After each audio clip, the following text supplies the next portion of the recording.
Senior Bowl week has come and gone, which means it's the perfect time to break out my latest Washington Commanders mock draft. This time we're upping it from 3 rounds to the full shebang, the full 7-round mock draft. I've got a bunch of great sleeper picks towards the end of this draft today, so make sure you guys stick around to the end of today's show. But before we kick things off here for this third edition mock draft of this offseason. You guys can check out the other two on the channel that we're going to put in the comments and description of today's video as well. But also, here, help me out here real quick before we get things going today.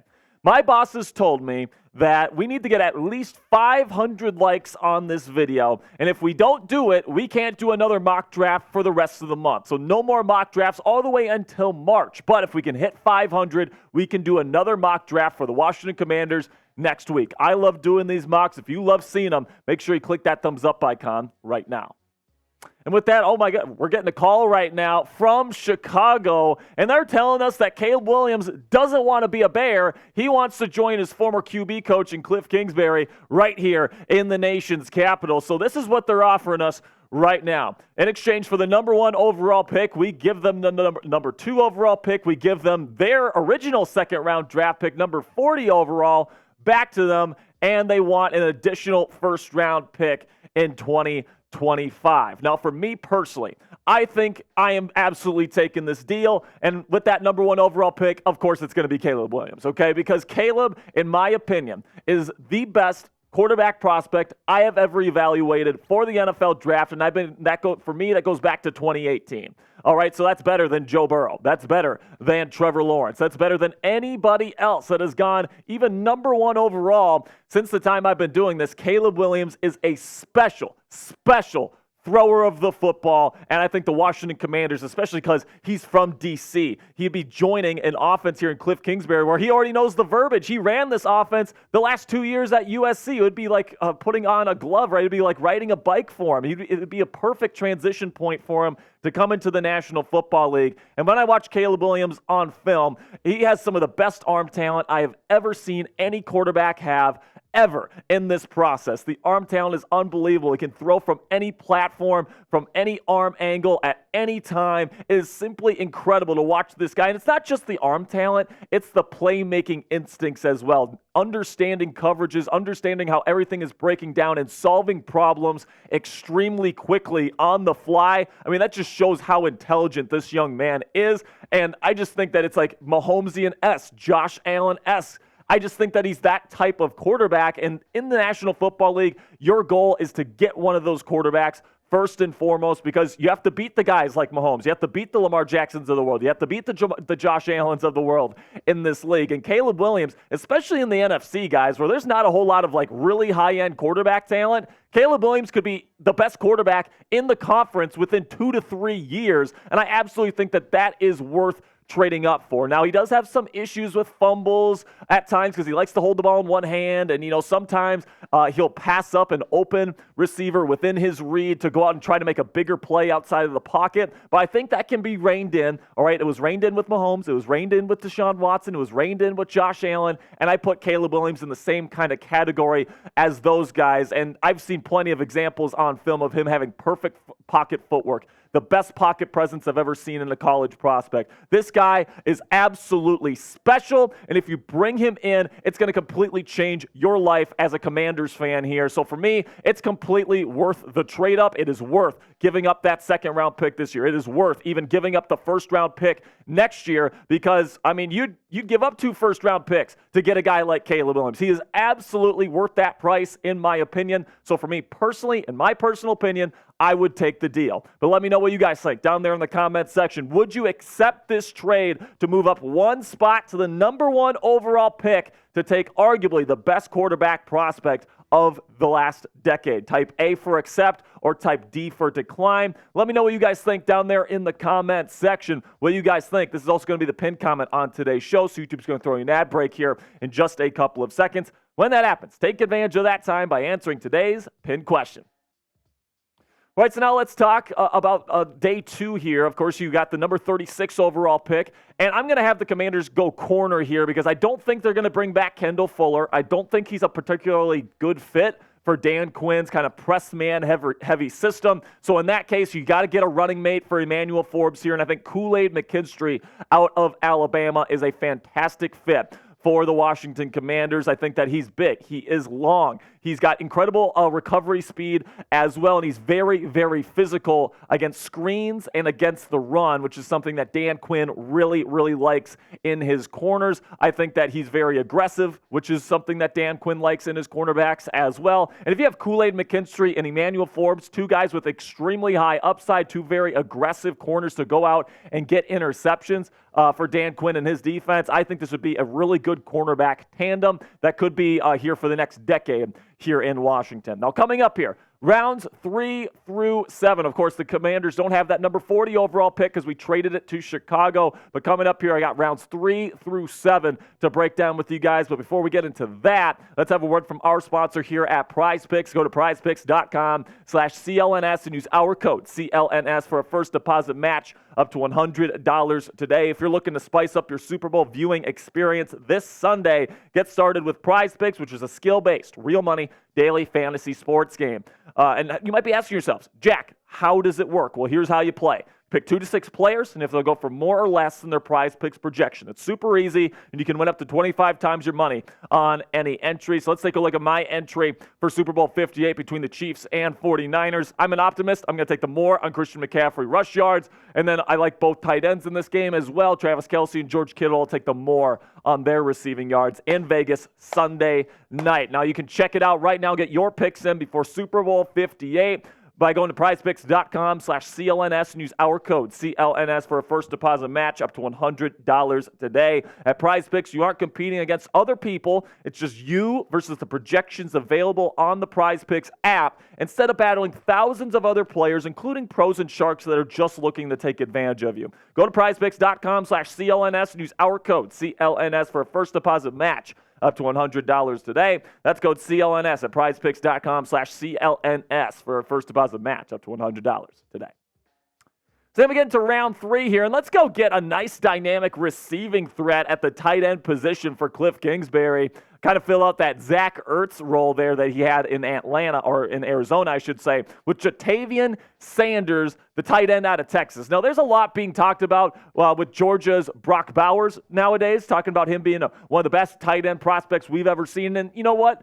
He's that. He's really good, all right? But Jatavian Sanders, at least in my opinion, isn't that far off of Brock Bowers. He's nowhere near the blocker. But as a receiver, Jatavian Sanders is seriously explosive out of his cuts for someone that size. And I absolutely think this guy's going to be one of the more premier receiving threats at the tight end position here, especially 2-3 years down the line when tight ends usually develop. So right now, if I'm the Washington Commanders, you have time to develop players. Jatavian Sanders is the type of game-changing receiving tight end threat that can completely change Cliff Kingsbury's offense and be a real safety blanket for Caleb Williams over the next several years. Then for the second third-round pick here, pick number 11, I'll take a center here to start for the Commanders next year. Cedric Van Pran, the center out of Georgia. He's been slipping a little bit with guys like Zach Frazier and Jackson Powers-Johnson out of Oregon, really establishing themselves as the top 2 center options. But listen, man, I still think Cedric Van Pran is a day 1 starter in the National Football League. I think he'd be fantastic as a pass blocker. His tape at Georgia shows that. So if you can get him at pick number 100, I think that's a real good value for this football team. Then you get to round 4 here.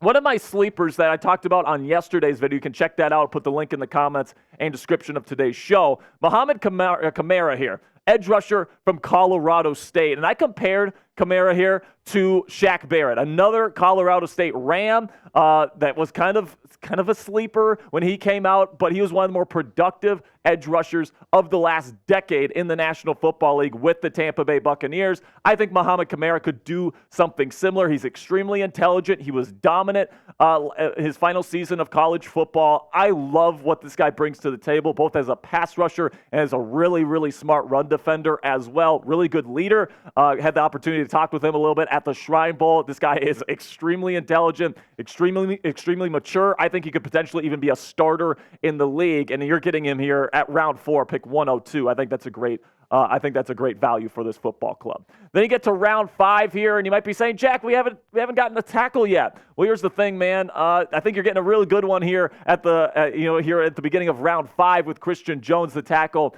out of Texas. He was one of my favorite tackles at the Senior Bowl. He arguably had the best week of practice in terms of true one-on-one reps against pass rushers. He was fantastic, and he's somebody that I think you can plug and play as a right tackle in the National Football League, and I think he definitely survive. I think that in round 5, if you're getting a good starting right tackle in the National Football League, that's absolutely something I would do. Right now, the Pro Football Focus ranks him like 132nd overall in terms of their overall big board right now. I think he's going to probably rise up the big boards here as we get closer to the big day in Detroit. But for right now, he seems like he's around this range. So if I can take him in round 5, I am 100% pulling that trigger. Then in round 6, we get somebody with kind of a blue blood pedigree here. He was a top 20 graded inside linebacker 2 years ago with the Ohio State Buckeyes, and that's Tommy Eichenberg, the inside linebacker from The Ohio State University. Kind of had a down year last year for sure. There's a reason why he's being projected as a day 3 pick, but right now we haven't addressed inside linebacker, and I don't think you're really going to start Eichenberg year 1, but he's somebody you can hope develops into a starter in future years. I think he's got the physical profile that you look for, and then you could probably address the inside linebacker position in free agency instead of the draft. Then we get to round 7 here, and one of my favorite sleepers this year, somebody that I'm really going to be keeping my eye on here, somebody that Pro Football Focus doesn't even rank on their big board right now. He's that much of a sleeper, and that's Garrett Greenfield, the offensive tackle from South Dakota State. All right, you look at this guy's film from the Jackrabbits last year. I know it's against lower-level competition, but he was straight up dominant. He's got the long arms you look for. He's got the frame you look for. He's got the foot speed that you look for. This guy has all the physical tools that you look for a franchise left tackle. All right, and this guy right now, according to all the big boards, you could potentially get him in round 7, maybe even as a UDFA. That's absolutely crazy to me. And this is absolutely somebody that I feel strongly about. And if you're getting him in the 7th round, along with Christian Jones, you might be getting a decent tackle duo here. At least one of these guys is going to end up being a good starter for you. And you're getting both of them on day 3. So if I'm looking at this right now, and I'm Adam Peters and I'm Dan Quinn, and I'm walking away with both Garrett Greenfield and Christian Jones on day 3 to fill out my offensive line for 2024, I'm feeling damn good about that. So let's take a look at this mock draft haul that I've collected here for this first 7-round mock draft. We bring in 8 players. Caleb Williams, the best player in the draft, in my opinion, the best quarterback prospect I have ever evaluated. He's got the highest grade. We're bringing him in here, and I think he's going to be the best quarterback in the NFC by year 2. That's my prediction with Caleb Williams right here in the nation's capital. Then you get Kool-Aid McKinstry, really physical, long corner, fast corner. That's going to be right next to Emmanuel Forbes on the other side of the formation. Good luck having to deal with those two guys for the next decade. Then you get Jatavian Sanders to be a really great dynamic tight end